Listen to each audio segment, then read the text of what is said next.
Okay, so lesson 42 is on estimating. I don't ever teach that lesson. So when you have problems in the book that say estimate, solve it. Don't estimate, right? Estimating, especially with scientific numbers, can be way off. So we're going to go straight to lesson 43. All right, sine, cosine, and tangent, page 190, lesson 43. All right.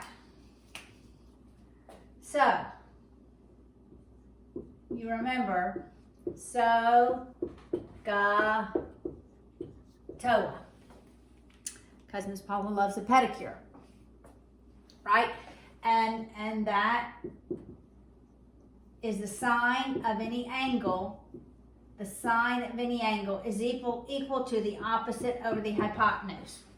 Okay, when can we use these? These are trig ratios, right? Sine, cosine, and tangent. When can we use these trig ratios? Right triangles. Only in right triangles. That's right. So if I'm looking at this triangle, that's the Pythagorean triplet, 5, 12, 13. What is the opposite side to A? What's the side opposite A? 5. 5. What's the side adjacent to A? 12. 12, right? So it's important you know what side is opposite, what side is adjacent, and then the hypotenuse. The hypotenuse is always the longest side, and it's always opposite the right angle. All right? So these trig ratios only work with right triangles.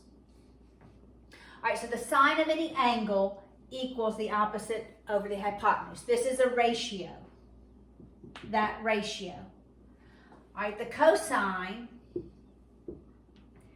is the cosine of any angle is equal to the adjacent side over the hypotenuse.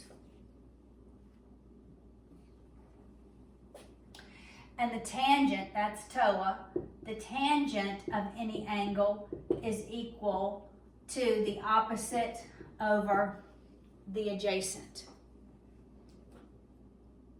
So if I knew an angle, let's say it was 30 degrees.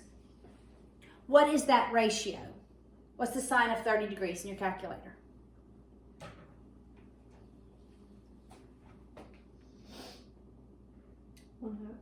It's 1/2. Right? So what if I'm solving for the angle? When I'm just solving for the ratio, I just input sine and the angle. But when I'm solving for the angle, then I use the inverse. So it's the inverse of the opposite over the hypotenuse equals the angle. So I may have that ratio. All right, so let's say this is angle A, and I don't know that it's 30 degrees.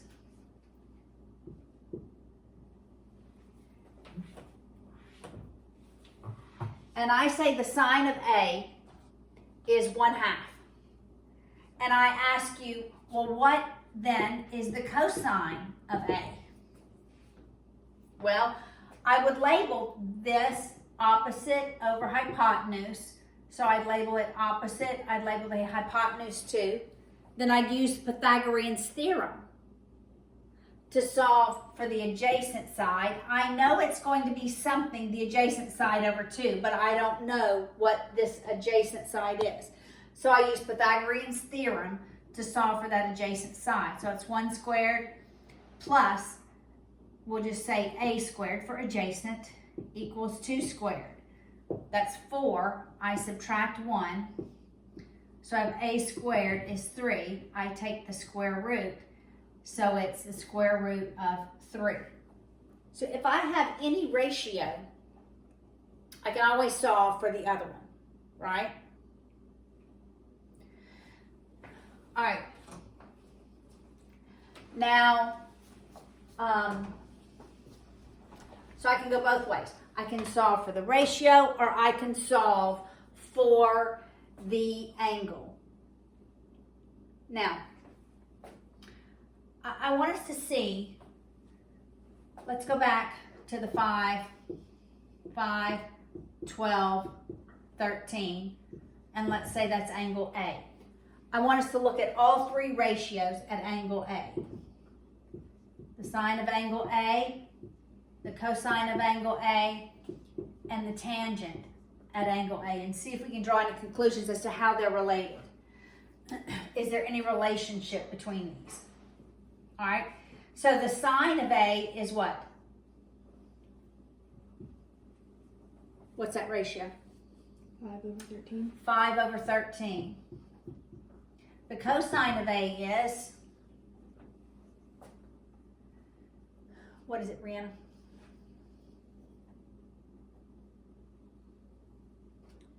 12/13. Yep, 12/13. And what is the tangent of A equal to? 5/12. 5/12. All right, look, I see those numbers in the numerators of the cosine and the sine.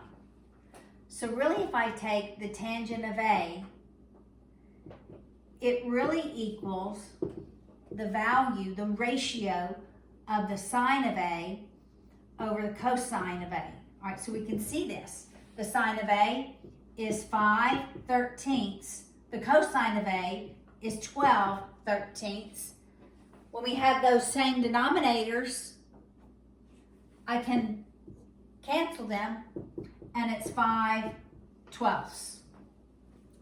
So the tangent, in fact, is the ratios of the sine over the cosine. All right, there's also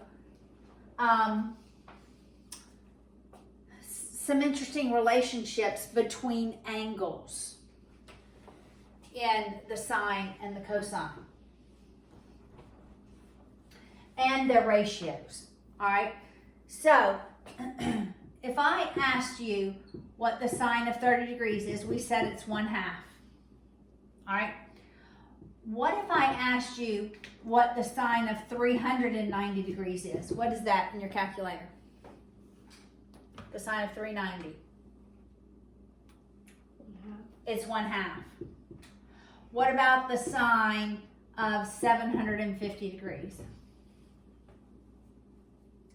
1/2. It's 1/2. What about the sine of negative 330 degrees? 1/2. It's 1/2. How is that so? Because when we get to the unit circle, okay, all of this is based on triangles, right?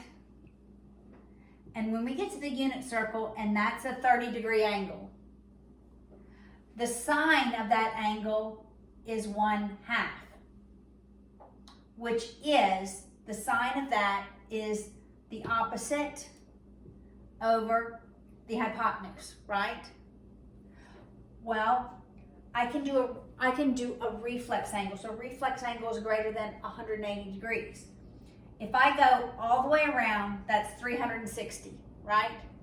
And I stop here 30 more, that's 390. The ratio is going to be the same. I'm at the same point from the x-axis. Or I could go around again, and that's 750 degrees. Or I could choose, instead of going in that direction, I could go backwards. This is the negative 330. I start here and I go back to here. That's negative 330. So there are multiple angles. In fact, there's infinite number of angles where the sine of those angles would equal 1/2. Because I can continue to go around and around and around, adding 360, subtracting 360. All right? Because they all have the same terminal point. They all stop at the same angle from the x-axis. All right, so there's also, and that's true with the cosine and the tangent, all of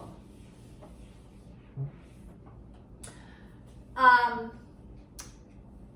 There's also something we need to know about what these ratios, what the maximum value of these ratios can be. Okay, a right triangle. In the right triangle, these two angles are acute, right? The two angles that are not the right angle are acute. But the sum of them, the sum of these angles is always equal to 90 degrees. They're complementary. Okay? So these angles can never be 90 degrees because you cannot have two 90-degree angles in a right triangle, right? The definition of right triangle is one right angle. All right, so thinking about these angles, and let's say I'm looking at this angle, and here's the opposite, here's the hypotenuse. What is always going to be the larger value? The hypotenuse. So it's always going to be a smaller value over a larger value. So it will never equal 1 because our opposite side cannot equal our hypotenuse, right? It has to be at least decimals larger. And it'll never be greater than 1. Because that would mean that the opposite side is larger than the hypotenuse, and it is not a right triangle at that point. All right, so how will that look in our calculators? So remember, when we're solving for the angle, we do the inverse of that ratio equals the angle. When we're solving for the angle, we do that. All right, so let's plug in 0.9998. And what is that angle when we do the inverse sine of 0.9998? 88.85406.531. So it's a really big angle. It's going to be close. The closer we get to 1, the closer it's going to get to 90 degrees. So the bigger this number, the greater the angle, right? Now, what if I did, and this will never be the case, because that means my opposite side equals my hypotenuse. What is that? 90. It's 90 degrees, right? We will have this on the unit circle, but when we're talking about triangles, we're never going to have that, because that would mean we have two right angles. Now, when you put anything bigger than 1 in your calculator, what happens?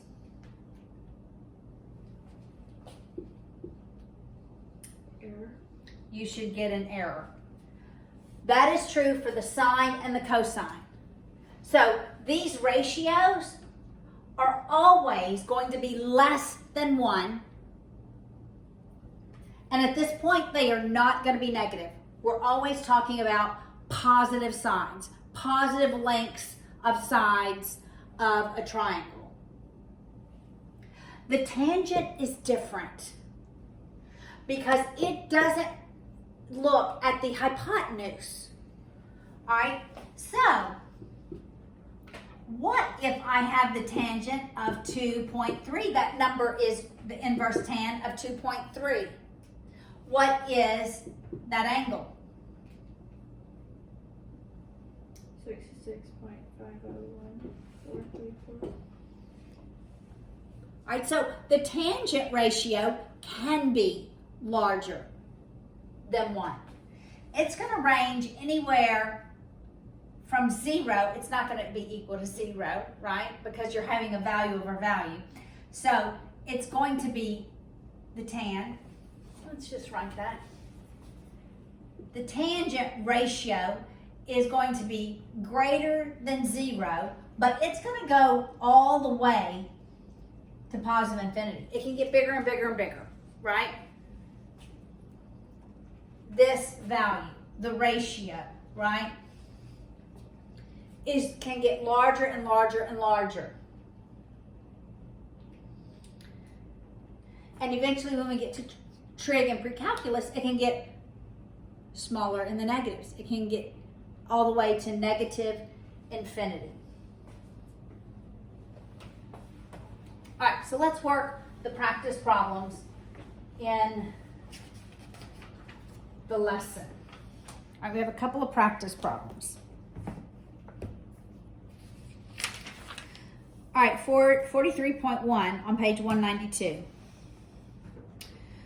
What, Brianna, is the sine of A? Sine of A, cosine B, tangent of C. So the sine of A, 4/7. 4/7. What's the cosine of B?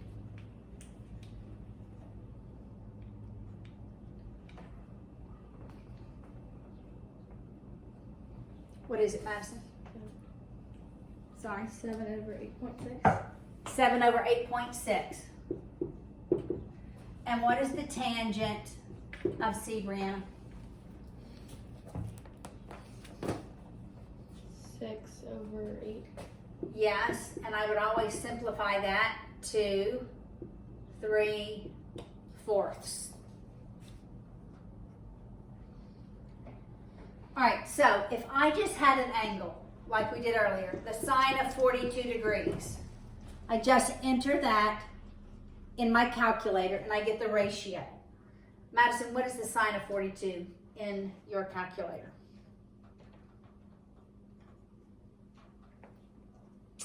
0.669. 9? And then establish numbers. Mm-hmm. All right, so give me 4 digits. 1. 1. All right, now, what if I wanted to say, I want to multiply that by 5. 5 times the sine of 42 degrees. All right, you just hit 5 times and the sine of 42 degrees. And what does that equal, Brianna? 3.3456. All right, so you can multiply it by anything, right? We could even divide. All right, very good. Look at 43.2. Now we're solving for the angle. When we solve for the angle, we always do the inverse. All right, so Madison, what is the angle whose sine is 0.643?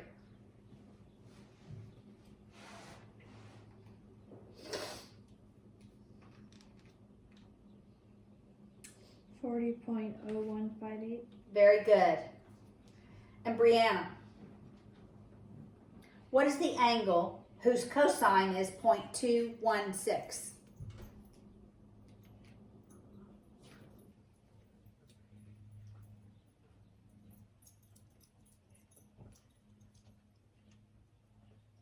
$77.5257. Correct.